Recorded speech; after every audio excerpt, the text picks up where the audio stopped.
பீமன் பீமன் யாரு? பலசாலி. பலசாலி அவ்வளவா கூத்து பண்ண மாட்டாரு. ஆனா ஒரு காடுக்குள்ள போகும்போது காடுக்கு அத்தனை பூவும் கிருஷ்ணாபுரம் சொல்லுவோம். அத்தனை பூவும் அவங்க காலையில் போய் வந்துருக்கு. அப்ப பறக்க போனா அவர் தான் நிறைய. அதனால எப்ப பார்த்தாலும் கிருஷ்ணாபுரம். அடிக்கடி சாமி உங்களுக்கு பிடிச்ச சாமி வேற சொல்லிட்டே இருக்க எல்லாமே அங்க போய் சேர்ந்துடும். ஒரு நல்ல அற்புதமான ஒரு எடுத்துக்காட்டு சொன்னாங்க. அவங்களுக்கு பிடிச்சதை சொல்லுங்க. ஹரே கிருஷ்ணா சொல்லுங்க, ராமராம் சொல்லுங்க, ராதே கிருஷ்ணா சொல்லுங்க, முருகானந்தான் கூட சொல்லலாம். இப்ப லேட்டஸ்டா முருகர் தான் ஃபேமஸ் ஆயிட்டு இருக்காங்க. எங்க பார்த்தாலும் எதுல பார்த்தாலும் முருகர் தான். இப்ப சொன்ன மாதிரி பூமியில் இருப்பார், துருவியில் இருப்பார் சொல்றது யாரு? நரசிம்மர். நரசிம்மர் தான் தூள் இருந்து ஓடி வருவார். ஆனா திருவண்ணாமலையில தூள் இருந்து கந்தர் இருக்கா சொல்றது இப்பதான் நான் கேள்விப்படுறேன். இன்னொரு தடவை திருவண்ணாமலை போறது என்ன செய்யணும்? நேரம் போனோம். கம்பர் தூள் எங்க இருக்குன்னு பார்த்துட்டு வரணும். சான்ஸ் கிடைச்சா கிடைக்கும். முருகன் கம்பம் எங்கே இருக்கிறது கேட்டு பார்த்துட்டு வரணும் மேடம். நீங்க சொன்ன அற்புதமான கருத்து எங்க மனசுக்குள்ள எல்லாம் பதில் இருக்கு. இந்த மாதிரி முருகருக்கு 2 கண்ணு தான் நான் 12 கண்ணு. நீங்க 18 சொல்றது மிக அற்புதமா இருந்தது. சிவனுக்கு 3 கண்ணு, இவருக்கும் 3 கண்ணு சொல்லிட்டாங்க. அது நம்மளுக்கு தெரியாது. இதனால நமக்கு 12 கண்கள், 12 கைகள், 12 கால்கள் இப்படிதான் படிச்சிருக்கோம். ஆனா இப்ப 18 கண்கள் இருக்குன்னு சொல்றத ரொம்ப நல்லா அழகா தெளிவா சொன்னீங்க. ரொம்ப நல்லா புரிஞ்சது. இந்த மாதிரி எடுத்துக்காட்டுலாம் ரொம்ப நல்லா சொன்னாங்க. எல்லாரும் கேட்டீங்களா? எல்லாருக்கும் புரிஞ்சுதா? முருகனுக்கு என்ன படிக்கணும்? அனுபூதி பண்ணுங்க. முருகன் அனுபூதி படிக்கணும். கந்தர் அலங்காரம். கந்தர் சொன்னாலே முருகா சொன்னாலே ஒரு சந்தோஷம் தான். முருகான்னு சொன்னா அதை விட சந்தோஷம்.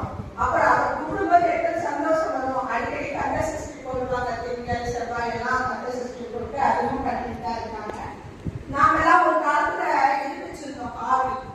ஒரு 6-18 நாங்களே காவி எடுத்து இங்கேயே முருகரை சுத்தி வருவோம். பனிமலை எல்லா மலையும் இங்க வந்துடும். ஆனா அந்த காவி பில்டிங் கட்டும்போது எங்கேயோ போயிட்டு அப்படியே காணாம போயிட்டு காவி டான்ஸே போய் ஆடணும்னாங்க.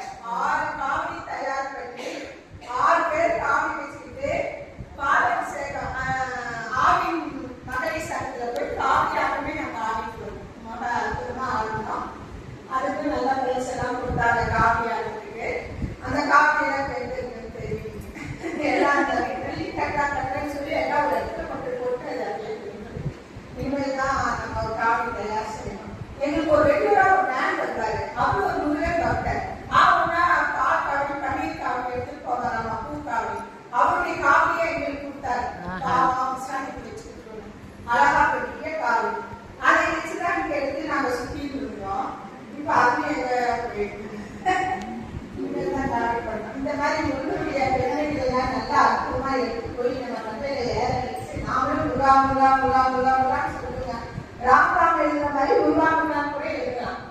அப்பெல்லாம் முருகன் துணை, ஸ்ரீ முருகன் துணைன்னு எடுப்பாங்க. ரொம்ப நாளைக்கு முன்னாடி முருகன் துணை எல்லாம் எழுதிட்டு இருந்தோம். அதுக்கப்புறம் ராம் நிறைய எழுத ஆரம்பிச்சிட்டோம். முருகன் செய்யணும். இவங்க ஒரு கோயில்ல இப்ப பேர் எழுதியிருக்காங்க. பெண் போதுவார். அது என்ன கோயில் மேடம்? செவ்வேல் கோட்டம். செவ்வேல் கோட்டம் தமிழகத்தின் முதல் பெண் ஓதுவார்னு செவ்வேல் கோட்டம் சூளை போஸ்ட் ஆபீஸ். செவ்வேல் கோட்டம் சூளை தெரியுமா? சூளை எங்க இருக்குங்க? புதுசவாக்கத்துல. உங்களுக்கு தெரியும் நினைக்கிறேன். இவங்க சூளை வெளியே சூளை. செவ்வேல் கோட்டம்னு ஒரு முருகர் இருக்காராமா.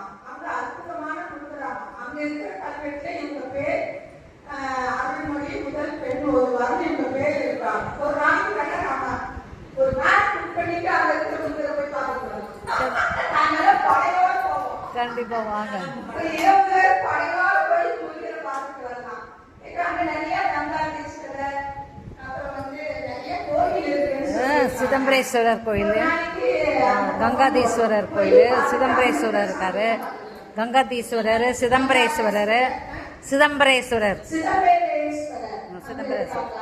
சிதம்பரேஸ்வரர், அங்காளம்மா கோயில் இருக்கு. அங்காளம்மா கோயில், பாதாள புண்ணியம்மன் கோயில்.